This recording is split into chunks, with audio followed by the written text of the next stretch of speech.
Кымбаттуу достор, сымбаттуу сонун досторубуз, баарыңыздарга салам. Кандайсыздар? Сиздер менен чогуу 10 мүнөттүк подкастты баштадым. Атым болсо Аку. Жана баардык сүйүктүү досторубузду кош келиңиздер деп чакырып, кыска ушул 10 мүнөт ичинде бүгүн биз чайноо жөнүндө сөз кылалычы. Балким сиз мындай теманы бир дагы жалпы массалык маалымат каражаттарынан, бир дагы булактардан укпасаңыз керек да. Тамакты чайнап жегенди унутпа дегенде.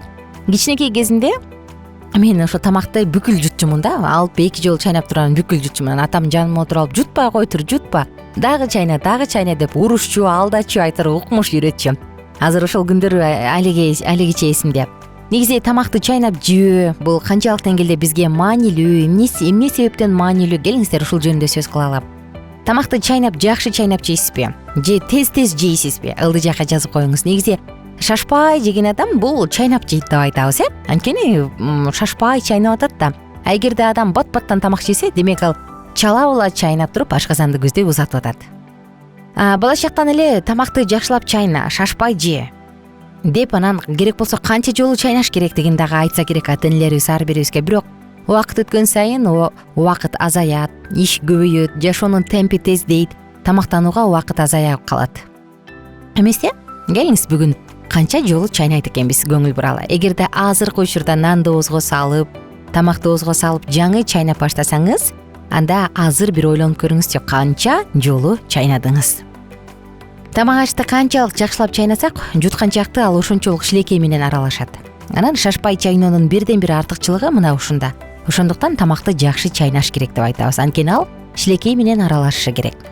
Ар бир кичинекей кезинде шашпай чайнаңыз, анткени бул жалпы тамак сиңирүү системанын иши бир топ жеңилдетет. Албетте ичегилердин дагы жүгү жеңилдейт. Мына ушундай достор, биз жутуп атканда тамак аш канчалык аз болсо, аны менен кошо жутуп алып жаткан газ дагы ошончолук аз болот. Ошондуктан жакшы чайнап, кичинеден жутуп тамактангандан кийин ашказанга газдын пайда болушунун алдын алабыз дагы. Топуктуу түшкү же кечки тамактан кийин ичибиз көппөйт. Караңызчы, чайнап жегендин маанилүүлүгү канчалык зор. Тамакты жакшылап чайнаган кезде эмне болот? Тамак сиңирүү процесси ашказандан эмес, ооздон башталарын эстете кетели. Ооздон тамак майда бөлүктөргө бөлүнөт, сиңирүү оңой түргө келет. Мында ичеге каранга тамак аштын майдаланган бөлүктөрүнөн азыктандыруучу заттарды алуусу оңоюраак болот. Тамак сиңирүүчү жерге түшкөн бөлүктөрдөн азыктан алган энергия дагы көз каранды. Канчалык көп чайнасаңыз, ошончолук азыктандыруучу заттарды аз жоготосуз жана ал организмге ошончолук жакшы сиңимдүү болот. Шилекей тамак сиңирүүчү ферменттерге экени баарыбызга маалым. Ошондой эле азыктарды смазкалап же суулап ичеги ашказанга оңой жеткирип коет. Тамак чайноодо тиштердин дагы эң маанилүү ролун унутпаш керек. Тиштер кармалып турган тамырлар машыгат, жаактын саламаттыгын сактап турганга жардам берет. Эгерде биз жетиштүү тамак чайнабасакчы, анда эмне болот? Чоң бөлүктөрдөгү иштетилбеген тамак аш, достор, ашказанда толугу менен сиңип кете албайт да. Анан ошондуктан аны андан ары керектүү түрдө ичегиге барбай калат. Ошондуктан тамак сиңирүү процесси узакка чейин созулуп кетет.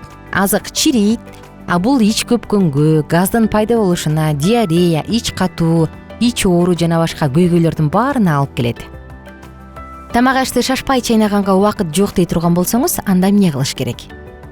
Мүмкүн бул адат жөн гана адат болуп калгандыр, шашып-пушуп жеп коюу. Ошондуктан кийинки жөнөкөй кеңештерге кулак төшөп көрүңүз. Алар шашпай чайнаганга жардам берет. Атайы тамак үчүн палочкаларды колдонгонго аракет кылыңыз.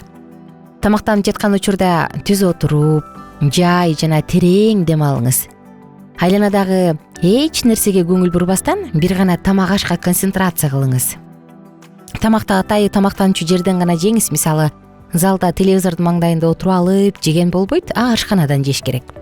Тамактанчу убакытты толугу менен тамактанууга арнап коюңуз. Өзүңүз тамак даярданганга аракет кылыңыз. Анткени бул нерсе дагы ар бир тамактын кесимин баалаганга үйрөтөт. Тамакты майдалап шашпай чайнаш үчүн атайы убакыт бөлүңүз. Ошондо тамак сиңирүү системине эле эмес, жалпы ден соолугуңузга дагы керемет көрсөтөсүз. Андан дагы тамактангандан кийин буга чейин сезип келген дискомфорттон арыласыз. Анан албетте тамагыңыз даамдуу болсун. Канча жолу чайнап жейсиз? Жазып коюңуз. Чындыгында ошол тамакты чайноо бул кичинекей балдардын кенедей кезинен башталат дебедимби? Ошондуктан кичинекей балаңыз бар болсо жана аны жаңыдан жалпы үстөлгө кошо баштаган болсоңуз, анда акырындык менен аракет кылып үйрөтүш керек. Бул үчүн баягы балдардын рационуна тамактарды аз-аздан киргизиш керек да. Мисалы, чайнаганды билбеген кезде картошкадан пюре жасайсызбы, балким кандайдыр бир жумшак азык түлүктөрдү, мөмө жемиштерди кошосузбу, ошентип туруп анан акырын кайсы бир жашылчалардын түрүн кошуп, аны монтип чайнап жей деп үйрөтүш керек экен. Эгерде балаңыз тамак жегенди же чайнаганды жакшы көнбөй үйрөнүп албай атса, анда бир нече көнүгүүлөр бар. Ал үчүн телевизорду же башка алаксыткан нерсенин баарын алып салыңыз. Баса азыр ушундай жүрөгүң ооруйт да, көп ата энелер алдына телефонду коюп туруп анан тамак берет да. Албетте бул 100% туура эмес достор. Балаңыздын мээси тамак жеп жатканын билген жок.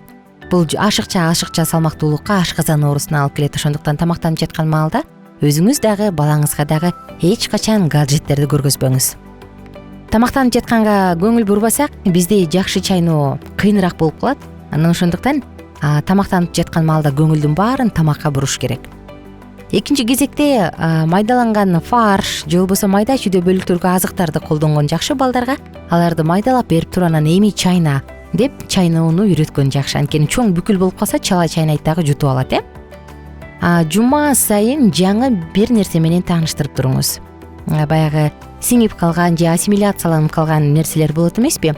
Мына ошондойлордун баардыгын акырын караңыз да, педиатрга сөзсүз түрдө аракет кылып апарып туруңуз. Кандай бир тамак берсеңиз болот, жаңы дасторконго кошулуп баштаган балага кантип чайнаганды үйрөтсөк болот деп, мына ушундай. Анан албетте жутаардан мурун тамакты, ооздогу тамакты 30 жолу чайнаганга үйрөтүңүз. Мүмкүн кандайдыр бир оюндарды колдонорсуз, мүмкүн кайсы бир лайфхактарды колдонорсуз. Кел деп туруп оюн түрүндө кылып, анан 30 жолу чайнап жутса, жутканга деле эчтеке калбай калат. Ал жакта баардыгы шилекей менен эрип кетет. Мына ушул ыкманы дагы колдонсоңуз болот. Оозуңузду оозду жаап чайнаганды үйрөтүңүз. Муну менен биз жаак булчуңдарынын кандай иштегенин байкайбыз. Анан сиз жаагыңызды машыктырасыз, анан ден соолукка дагы бул пайдалуу.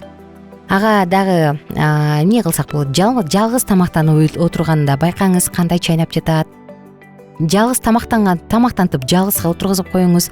Бул тамактануу жөндөмүн чыңдайт, моторикасын дагы өркүндөтөт жана жалгыз өзү эмнени жей алат, кантип жей алат, кашыкты кандай кармайт, айтор оозуна барганын дагы сезиши керек жана үйрөнүшү керек. Ушул негизи балдар жөнүндө сөз кыла турган болсок, бала качан баягы бирөө бергенге караганда өзү кашыктап жесе, анда даам сезүү органдары туура иштейт экен, дагы рецепторлор туура иштейт экен. Элестетиңиз. Ошондуктан кичинекей балага кашыкты кармап, же болбосо колу менен ошол тамактын температурасын сезип, анан жегенине жай колун бош кылып көндүрүп коюңуз. Тамак жөнүндө сөз кылып жатпайбыз. Албетте бул тамак аш адамдын эң маанилүү учуру, эң маанилүү бөлүгү, жашоосундагы эң маанилүү сфера. Тамак жок, адам жон гана өлүп калат. Ошондуктан тамакты туура эмес жеп кыйналгандан көрө, туура жеп, аны туура сиңирип, ден соолугубузга пайдасын алып келе турган болсок, албетте биз жагымдуу менен пайдалууну айкалыштырабыз. Достор, мен сиздер менен коштошчу учурга келдим. Тамакты канча жолу чайнап жейсиз? Негизи бир тамак жеш үчүн, бир трапеза үчүн канча мүнөттүк убакыт сизге жетиштүү? Ылдый жакка жазып коюңуз, күтөбүз. Анан албетте тамакка келгенде жаман маанайды кууш керек. Дасторкон үстүндө маанай жакшы, жагымдуу болушу керек. Анткени бул дагы биздин тамак сиңирүү организмибизге, органдарыбызга жакшы таасирин тийгизет. Канча жолу чайнап жейсиз? Негизи үй бүлөңүз менен тамактанууга канча саат убакыт кетет? Ылдый жакка жазып коюңуз. Мен болсо баарыңыздарды Алкитап Чекит медиа сайтынан чакырам. Катталыңыз, биз менен чогуу сонун маалыматтардан кабардар болуңуз. Биз менен чогуу дүйнө таанымыңызды, жан дүйнөңүздү байытыңыз, кеңейтиңиз. Жана суроолор бар болсо, сунуштар бар болсо, +1 301 760 60 70 WhatsApp номерубуз кызматта экенин айта кетем. Ошондуктан ал сандарга дагы жазсаңыз болот, жана ылдый жакка комментарий калтырыңыз. Эгерде YouTube каналга каттала элек болсоңуз, колокольчикти басыңыз, коңгуроону катталыңыз. Бар болуңуздар, оорубаңыздар, сак саламатта туруңуздар. Биз сиздерди жакшы көрөбүз. Кийинки подкасттан амандашканча. Биздин сабактар менен кененирээк Алкитап Чекит медиа сайтынан таанышыңыз.